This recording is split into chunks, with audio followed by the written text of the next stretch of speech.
welcome everybody. My name is Lyons. I'm the Senior Director of Community Services at Easterseals Arkansas.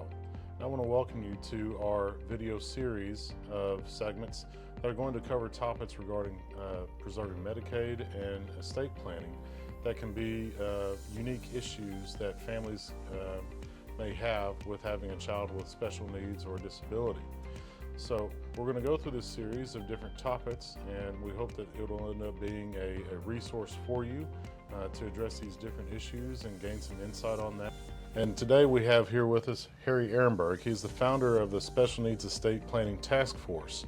We want to welcome Harry with us to help us go through these different series of videos and segments that can help provide some more resource to you and your families and hopefully prevent any type of disruption to your services. So, Harry, welcome.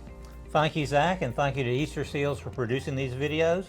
Estate planning for families who have a member with special needs is complicated. It's critical that they get it right. This is a great opportunity to get people up to speed, and I hope they enjoy these videos. Thank you, Harry. Thank you.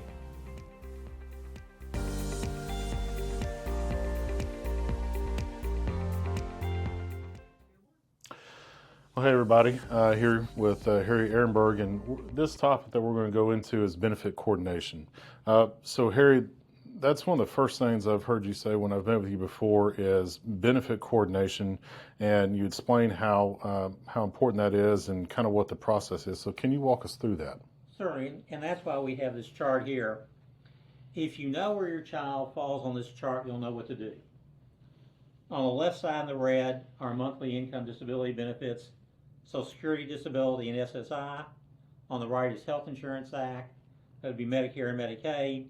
What happens on the left, Zach, affects what happens on the right. Mm-hmm. So if you pick up a Social Security benefit, you're going to get Medicare. If you hit SSI, you're going to get Medicaid. Mm-hmm. It's possible, but very rare, you can hit all four boxes. Okay. Oh, wow. Yeah. Okay. Now, the key to understand about this is these lower two quadrants, you have to be impoverished. Mm-hmm. Okay? Mm-hmm. And so it's important that people understand that, and because it'll play a tremendous role in the rest of their estate planning for their child. Gotcha. Well, that definitely made sense. You mentioned before, though, that Medicaid is the most important program. Why would you say that? Okay, because it's going to pay for items and services that nothing else is going to pay for. Mm-hmm. Okay, private insurance is not going to pay for what you get in waiver services. Gotcha. Okay. Gotcha. Yeah. I mean, they're not going to pay for housing. That's right. Okay. Mm-hmm. And so it's important that we keep that Medicaid, which means we have got to keep these folks impoverished. Mm. Okay. Right. Okay. So you've mentioned that, and that to qualify for SSI and for Medicaid, they have to be considered impoverished. Well, what does that actually mean? How's that determined? Okay. Well, there are two tests. Okay. Well, one is they're disabled, but there are two financial tests. Mm-hmm. One is what they own, called resources or assets. Mm-hmm. It can't be more than $2,000, Zach. Okay. There are a few exceptions. They can own a home, they can own a car, they can prepay a funeral, and they can have an ABLE account. We'll talk about ABLE accounts later on in another video. And then there's an income limit. They can't have more than what SSI is paying. That's $967 a month. We're reporting this in 2025, so that'll go up in January a little bit. Mm-hmm. And so if your child, Zach, is earning a little something, occasionally a child will, it can be good for them for how they feel about themselves, but you've got to manage that income. Mm-hmm. You can't let them violate that. Absolutely. So it's important that we keep them impoverished and we keep them on benefits. It definitely sounds like a pretty big dilemma.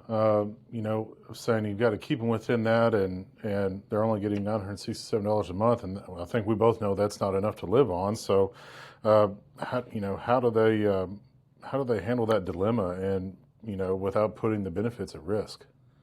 Well, I mean that is the problem. Mm-hmm. Okay, as parents, we're supplementing our kids. Mm-hmm. I'm a parent of a child with special needs. You know that.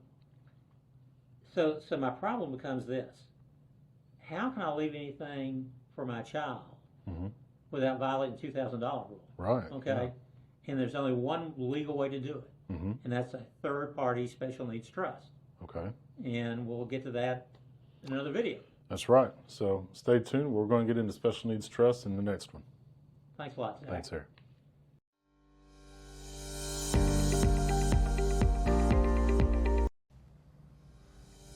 Zach, thank you, and thank you to Easterseals for producing this series of videos. We hope you found them informative. If you have any questions about the issues we've discussed, please feel free to contact me. The task force is available for group presentations either in person or via Zoom. We are here to help families that have a child with special needs deal with these important issues.